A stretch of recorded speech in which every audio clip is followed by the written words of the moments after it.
Kesana ngeburuk-buk, dikirain teh ngeburuk-buk teh ikan, ternyata itu lagi apa, mengembuskan napas terakhir mungkin. Angkat langsung dilempar ke atas. Udah meninggal. Satu lagi udah meninggal nggak ketulungan. Kesadaran itu Timbul dengan menguatkan dirinya. setelah ngabret. Ya setelah ngabret. Aduh. Ada satu pengalaman yang emang di luar apa ya, luar nalar gitu. Saya pernah dulu, zaman dulu Kang Indra ya, itu kan kalau mau nyebrang ke Nusa itu belum ada lampu posisinya, masih pakai petromak lah. Dulu teh kalau jemaah itu kan nyebrang ke Nusa, nah kan kalau ke Nusa saya itu kan suka naon ngabaturan itu teh, ngabaturan. Tolong cenah petromaknya dipegang tah. Ketika dipegang, jemaah langsung ke atas, saya ditinggal tungguin perahu di sini. Nah, yang tukang perahunya ikut ke atas makom. Saya sendirian. Nah, pas di situ perasaan agak lumayan ngerinding, nya merinding gitu tah. Pas dilihat si perahu mesinnya teh oyak-oyakan gitu, Bro. Oyak-oyakan gitu tah. Pas oyak-oyakan.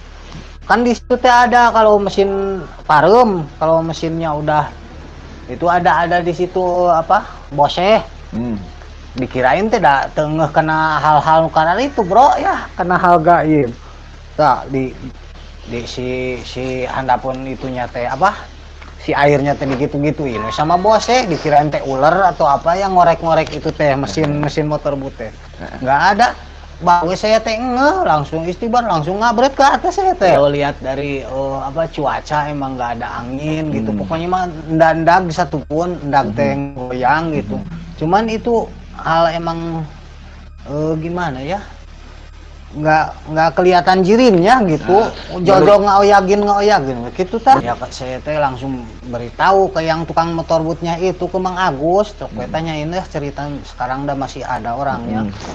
Kalau menurut saya mah itu mah makhluk astral, cuman posisi duduynya sendiri emang itu posisinya lagi kosong kan, terbagi konsentrasinya antara takut, ditinggalin, terus akhirnya kan sangat halus nuk itu mah ya.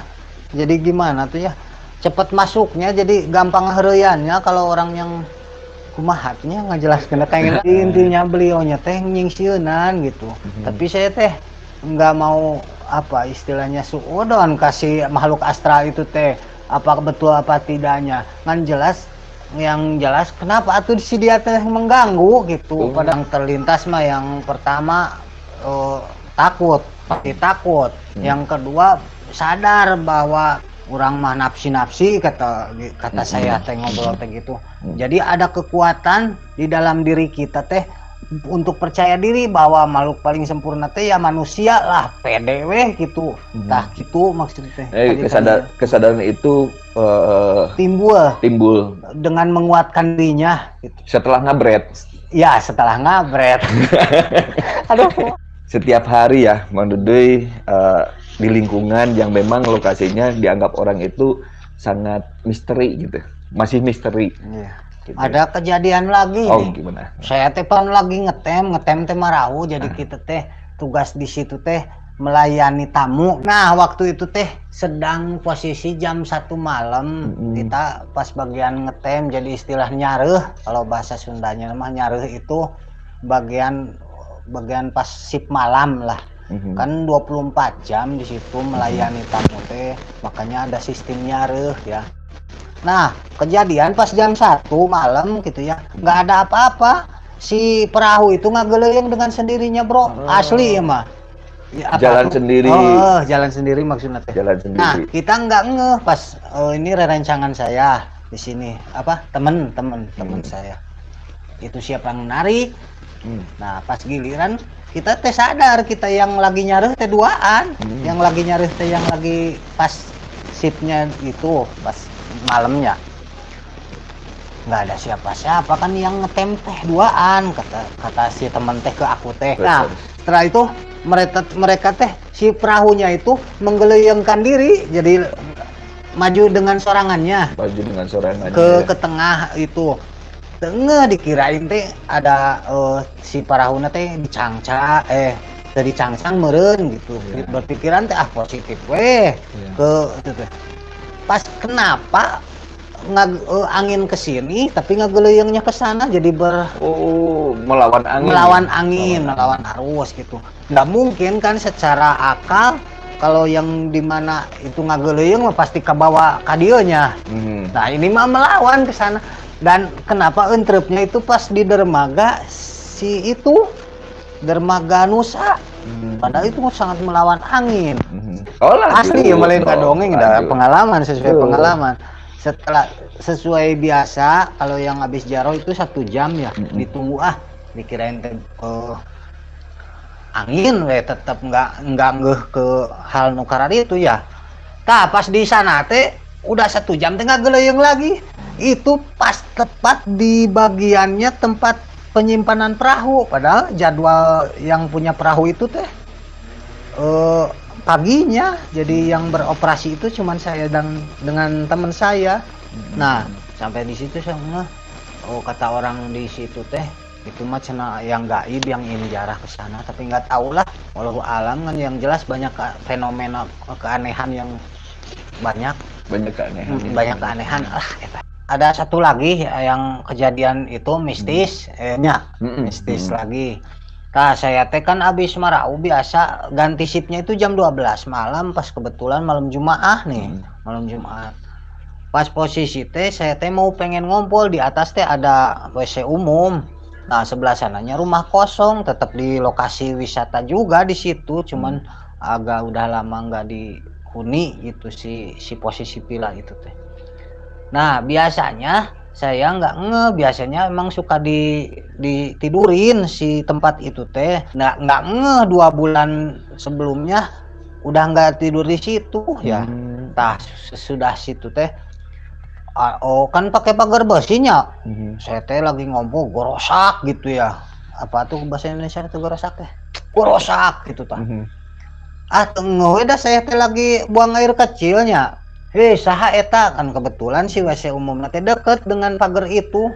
Nah, terus aku teh santai we tah. Udah 3 kali ngagorosak ke sana ke sini gitu, digolosorin ka dieu wae, ka ditu deui, ka dieu deui wae gitu tah. Udah digituin, saya teh kan udah beres dari si WC itu ya, dari di teang we ku saya teh disamperin. Disamperin ke sana. Nggak kirain teh namanya teh si Oyong ya. Yong saya teh nggak ngeh jarak 10 meter teh.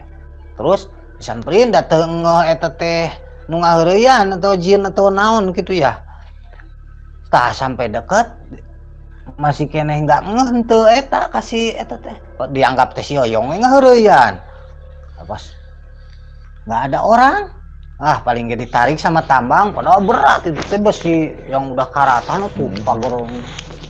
Pas digitu sama saya teh nggak ada si tambangna teh.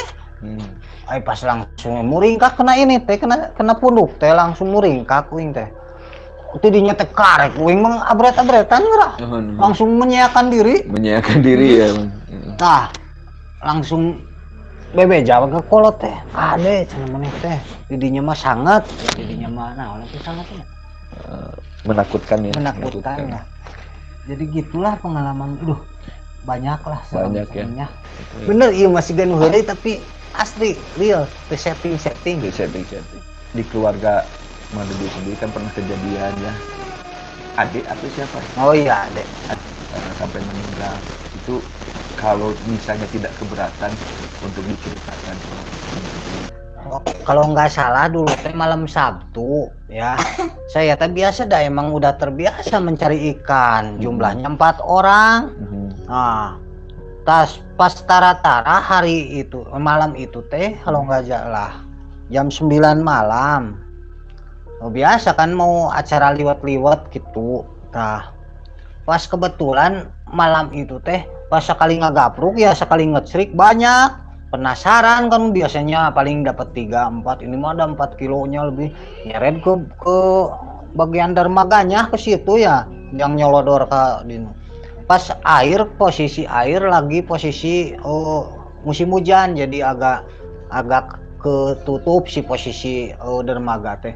Nah di dalamnya teh ada ruangan, biasanya posisi ikannya teh di situ.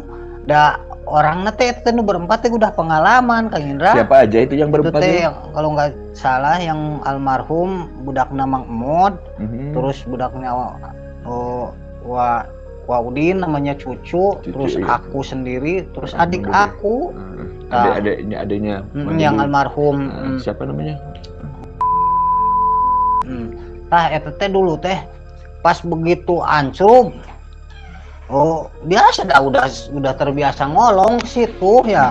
Terus keluar lagi, si jaringnya teh dilingkarin ke dermaga itu teh biar kagebah kan, biar nantinya rasup lagi ke kukuhnya. Pas yang kedua pas masuk, kenapa lama kata saya teh. Nah pas aku teh mulai nggak enak perasaan teh, langsung ngegujuburkan maneh. Yang satu ngaburuk-buruk ke sana, keluar lagi. Ngap cenah siga kayak ada gas di dalam ruangan itu teh, kayak ada gas. Nah yang dua lagi ke sana ngaburuk-buruk, dikirain teh ngaburuk-buruk teh ikan, ternyata itu lagi mengembuskan napas terakhir mungkin. Pas saya kelelep, yang ditolonginnya teh budak Mang Emod dulu, nggak ngeh ke adik saya. Pas itu diangkat, langsung dilempar ke atas, udah meninggal. Satu lagi udah meninggal, nggak ketulungan hampir 10 menit gitu. Di dalam air Di dalam air itu. Jadi yang meninggal itu berarti tiga orang. Dua orang. Dua selamat. Yang dua selamat, Mang Duduy sama Cucu. Cucu oke sempat dibawa ke rumah sakit ke Tasik, masih nggak mampu, bisa tuh dibawa ke Bandung, tapi alhamdulillah tertolong ya. Alhamdulillah. Jadi yang korban itu dua orang. Itu sudah beberapa tahun yang lalu, dan itu pengalaman yang memang tidak bisa dilupakan ya. Perjalanan si Hawuk, pengalaman Mang Duduy selama berada di dermaga Situlengkong ya. Dan ini mudah-mudahan kita bukan ingin mengguar luka lama ya, cuman pengalaman, berbagi pengalaman itu. Ya stay terus ya pokoknya di perjalanan si Hawuk ya. Yang belum disubrek ditotok itu apanya ya, loncengnya, biar ada notifikasinya, biar tidak ketinggalan konten perjalanan si Hawuk. Buat Duduy luar biasa, nambah pengetahuan lah gitunya. Naon deui nya ama semua apa play to the gist ablamba sensasional pokoknya gitu. Luar biasa. Luar biasa.